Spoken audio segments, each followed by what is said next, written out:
ఏంటంటే బ్రాహ్మణులందరూ ఐక్యంగా ఉండాలి, బ్రాహ్మణులు ఒక తాటి మీదకి రావాలి, రాజకీయంగా ఎదగాలి. సో మన యొక్క హక్కుల్ని మనం సాధించుకోవాలని చెప్పి ఉద్దేశంతో ఈరోజు సమావేశాన్ని ఏర్పాటు చేయడం జరిగింది. దాదాపు మరి 100 మంది నుంచి 150 మంది వరకు ఈరోజు సమావేశానికి ఏర్పాటు చేసుకున్నారు. అందరూ కూడా రాజకీయ నాయకులను పిలిపించారు, తర్వాత ఐపీఎస్లను పిలిపించారు, ఐఏఎస్లు అందరూ రాజకీయ నాయకులు కూడా అందరూ వచ్చారు. మరి బ్రాహ్మణులకు ఈ రోజున జరుగుతున్న సమస్యలు ఎక్కడున్నాయి, దాన్ని పరిష్కరించుకోవడం ఎలాగని చెప్పేసి ఉద్దేశంతోనే ఈ రోజున అందరం కూడా కూర్చొని చర్చించడం జరిగింది. ఎందుకంటే అలాగే పౌరోహితులకు కూడా ఈ యొక్క ప్రభుత్వాలు ఏం చేస్తున్నాయంటే పౌరోహితులు అనేది అర్చగుర్తుగా అనేది గుర్తించకుండా చేస్తోంది. ఈ రోజున ఏ ఇంట్లో కార్యక్రమం జరగాలన్నా కూడా ఒక బ్రాహ్మణుడు ఉంటేనే కనుక మీ యొక్క కార్యక్రమం జరగడానికి అవకాశం ఉంది. బ్రాహ్మణుడు లేకపోతే కనుక మీ ఇంట్లో కార్యక్రమం అనేది చేసుకోకుండా సరిపోతుంది. మరి అలాంటి బ్రాహ్మణుడు అణగదొక్కాలని చెప్పేసి ప్రతి ఒక్కళ్ళు ప్రయత్నిస్తున్నారు. ఈరోజు రాజకీయంగా చూసుకున్నట్లయితే కనుక వారు రాజకీయంగా ఎదగాలన్న ఏ వ్యక్తి అయినా కూడా ఫస్ట్ బ్రాహ్మణుడి మీదే చేయిస్తున్నాడు.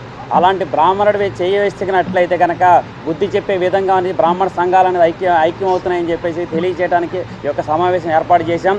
ఈ యొక్క మేధావుల సమస్యలు అనేది బ్రాహ్మణ హక్కు సాధించుకుంటాం, బ్రాహ్మణులకు ఏ కోరికలు కావాలని సాధించుకుంటాం.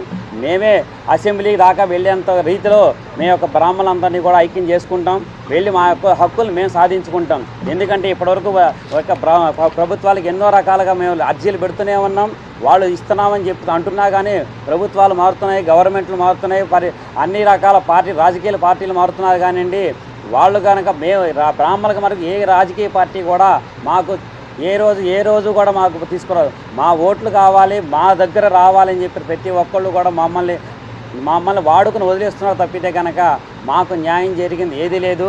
కాబట్టి ఇక మీద సహించేది ఏదీ లేదని చెప్పేసి ఈ యొక్క పత్రికాముఖంగా తెలియజేస్తున్నాం. ఈరోజు సమావేశం చేసిన ఉద్దేశం కూడా అదే ఉద్దేశం. ఈ యొక్క బ్రాహ్మణులు ఇంతటితోనే కాకుండా దేనికైనా ఏ హక్కులైనా సాధించుకోగలిగేట్టుగా ఉంటారని చెప్పేసి ఒక పరశురామ అవతారం ఎత్తుతారని చెప్పేసి ఈ యొక్క పత్రికాముఖంగా తెలియజేస్తున్నాం. కాబట్టి బ్రాహ్మణ హక్కులు సాధించేంత వరకు మేము నిద్రపోము, తేల్చుకునేంతవరకు మేము ఉంటామని చెప్పి సభాముఖంగా తెలియజేస్తున్నాం.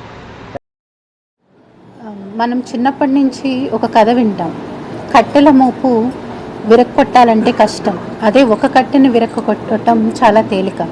అలాగే ఎక్కడైనా సరే సమూహంగా ఉంటే ఆ శక్తి యొక్క గొప్పతనం, ప్రాధాన్యత తెలుస్తుంది. అలానే మా బ్రాహ్మణులందరం కూడా సమూహంగా ఉండాలి, ఒకరికొకరు సహాయం చేసుకోవాలి.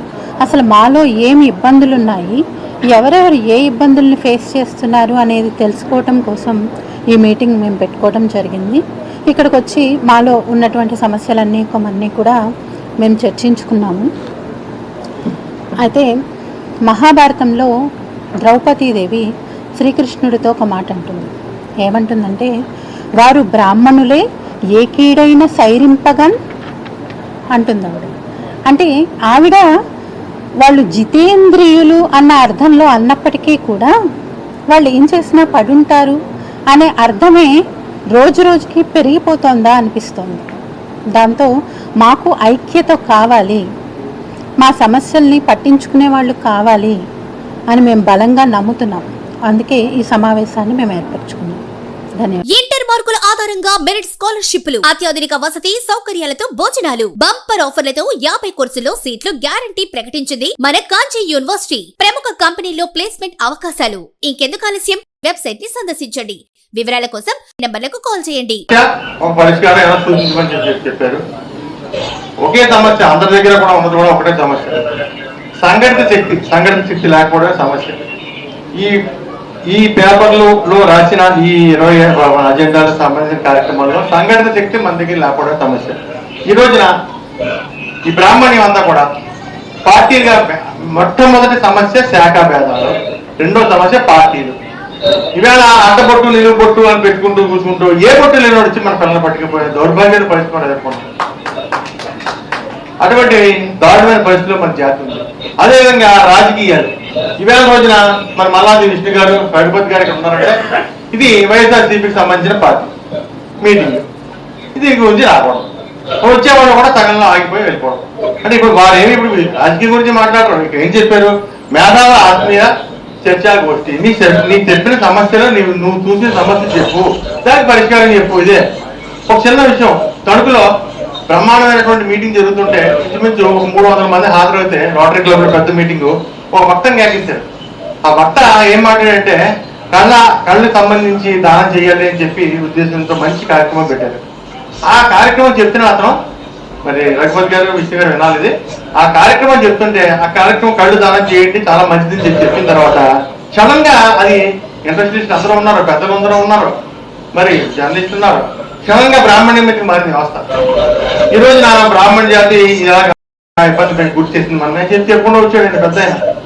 అయితే అది ఎంతవరకు వెళ్ళిందంటే ఈ రోజున పెళ్లి చేసిన తర్వాత శోభనం కూడా ఆ బ్రాహ్మణే చెయ్యాలట, అటువంటి దారుణమైన పరిస్థితులు ఎదుర్కొన్నది మన జాతి అని చెప్పి వారు చెప్తే ఆశ్చర్యపోయారు. ఆ మీటింగ్ లో సుమారు 20 మంది బ్రాహ్మణులు ఉన్నారు. అది రోటరీ క్లబ్ మీటింగ్ అంటే ఒక దానికి సిస్టమ్ ఉంటుంది, ఒకళ్ళే మాట్లాడాలి, ప్రెసిడెంట్ మాట్లాడాలి సిస్టమ్ ఉంటుంది. ఆ తర్వాత ఆ మీటింగ్ అయిపోయాక ఒక నిమిషం నేను మాట్లాడతాను చెప్పి, అయ్యా 2 నిమిషాలు చెప్తాను, మీరు చాలా దేవుళ్ళ కనపడ్డారు, కళ్ళ గురించి మాట్లాడారు, వెంటనే రాక్షసుళ్ళ కనిపించారు మీరు నాకు. మరి మీరు చాలా దారుణమైన విషయం చెప్పారు, మరి బ్రాహ్మణుడు మరి శోభనం కూడా బ్రాహ్మణుడికి చేసేవాట అని చెప్పి ఎంతో విభత్సమైనటువంటి దారుణమైన మాట మాట్లాడారు. మరి మీ ఇంట్లో ఎటువంటి ఇబ్బంది జరిగినంత మమ్మల్ని క్షమించాలని చెప్పి ఇప్పుడు మా దృష్టిలో అయితే లేదు ఖచ్చితంగా ఈ విషయం. మా తండ్రులు తాతలు ముత్తలు ఎవరు చెప్పలే, కొత్తగా ఇప్పుడు విన్నాను ఈ విషయం. మరి ఇటువంటి ఇంత బాధపడడం మీరు చాలా దారుణమైన విషయమే, క్షమించండి అని చెప్పి మరి చెప్పడం జరిగారు. కాబట్టి ఇది అందరికి కూడా చెప్పేది ఏంటంటే సంఘటన శక్తి, సంఘటన నడిపిస్తుంది. ఎక్కడున్నా కానీ ఖచ్చితంగా చిన్న ఉదాహరణ చెప్పి ముగిస్తాను. నేను బార్ కౌన్సిల్ పోటీ చేశాను. ఏపీ బార్ కౌన్సిల్లో 13,000 మంది బ్రాహ్మణులు ఉన్నారు.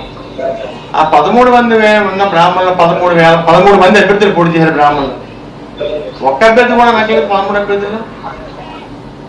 కొన్ని ఊళ్ళకి వెళ్ళినప్పుడు సార్, స్వామి మీ బ్రాహ్మణులు ఇక్కడ ఎవరు లేరు, ఇక్కడ రావడం వేస్ట్ మీరు అని చెప్పారు. చాలా ఊళ్ళో వెళ్తే ఇక్కడ స్వాములు ఎవరు లేరండి, ఇక్కడ మీరు ఆడడం వేస్ట్ అన్న, అంత చోటకి వెళ్ళి మీరు ఆడండి. అటువంటి దారుణమైన పరిస్థితి ఎదుర్కొన్నాం. మరి అందరూ కూడా నాకు ఓట్లు ఇచ్చారు, చక్కగా చేశారు. 7 ఓట్లతోటే నేను చాలా మంచి ఓట్లు మెజార్టీ వచ్చింది. కూడా త్వరలో మంచి రిజల్ట్ సుప్రీంకోర్టులో పనిచేసి మంచి అవకాశం వచ్చే అవకాశం ఉంది. కాబట్టి మెయిన్గా చెప్పేదంటే అందరూ కూడా సంఘటన శక్తి ఎన్ని మాటలు మాట్లాడకుండా ఈ వేళ రోజున సంఘటన శక్తి ముందు నడుపుతుంది. పార్టీలు శాఖ భేదాలు చూసి ఈ పార్టీ చూడండి, పార్టీ మీటింగ్ అంటే పార్టీ మీటింగ్ కూడా విడిగా, YSRC party meeting, TDP party meeting, దాని కార్యకర్తలు అందరూ వస్తారు. ఇది కామన్ మీటింగ్. ఇది కామన్ మీటింగ్ అయినప్పుడు ఖచ్చితంగా అందరూ రావాలి. మరి సంఘటితంగా అందరూ కలిస్తేనే సమాజాన్ని నడపగలమని చెప్పి సందర్భంగా తెలియజేసుకుంటే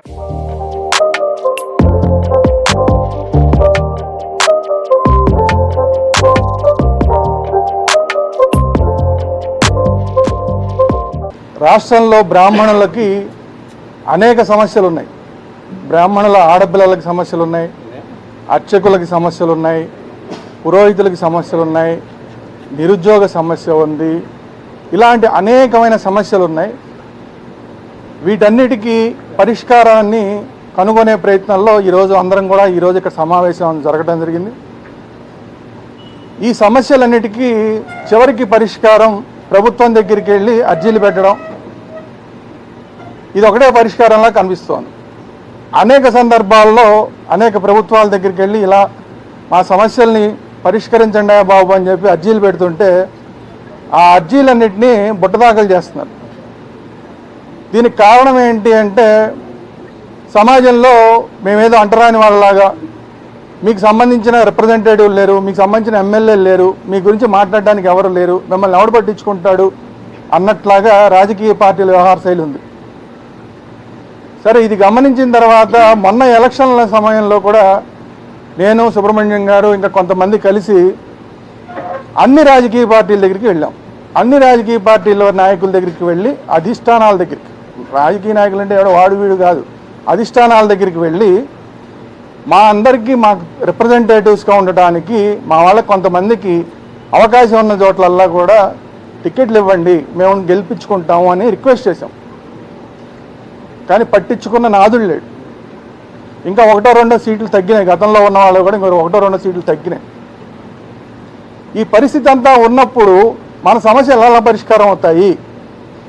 దీని మీద సీరియస్గా ఆలోచించి ఖచ్చితంగా రాబోయే ఎన్నికల్లో, అంటే ఇంకా 3 సంవత్సరాలు ఉంది, గతంలో అయితే మేము మేలుకోలేదు, ఈసారి 3 సంవత్సరాల ముందే మేము మేలుకొని ఖచ్చితంగా రాబోయే ఎన్నికల్లో మాకు సీట్లు ఇచ్చి తీరవలసిందే, మాకు ఎక్కడైతే అవకాశం ఉందో అన్ని చోట్ల మాకు ఇచ్చి తీరవలసిందే. అని చెప్పి ఈరోజు ఈ మీటింగ్ ద్వారా అన్ని పార్టీలకి అల్టిమేటం జారీ చేస్తున్నాం. లేదంటే కనుక మీరు తెలుసుకోవాల్సింది ఏంటంటే, మీరు గెలవరంటున్నారు కదా, మీరు బ్రాహ్మణులు గెలవరు, మీరు టికెట్లు ఇస్తే అంటున్నారు కదా, కానీ మేము మిమ్మల్ని ఓడిస్తాం. ప్రతి నియోజకవర్గంలోనూ మేము తలుచుకున్న చోట తలుచుకున్న అభ్యర్థిని ఓడించగల కెపాసిటీ బ్రాహ్మణులకు ఉన్నది. ఈ విషయం అన్ని పార్టీలు గుర్తుపెట్టుకోవాలి. అందువల్ల మేము ఈరోజు మాట్లాడే మాటలు మీరు తక్కువగా తీసుకుంటే, రాబోయే ఎన్నికల్లో మీరు మాకు టిక్కెట్లు ఇవ్వకుండా నిరాకరిస్తే మిమ్మల్ని ఓడించడానికి కూడా మేము సిద్ధంగా ఉన్నామని చెప్పి అన్ని రాజకీయ పార్టీలకి తెలియజేస్తున్నాం. దేశ రాజకీయాలను ఏలిన మన నాయకులు, సంస్కరణలు చేపట్టిన మహానుభావులు,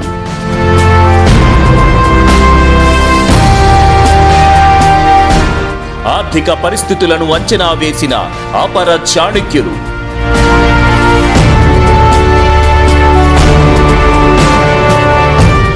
ఆ స్ఫూర్తి, ఆ ప్రేరణ ఈ తరానికి ఆదర్శం.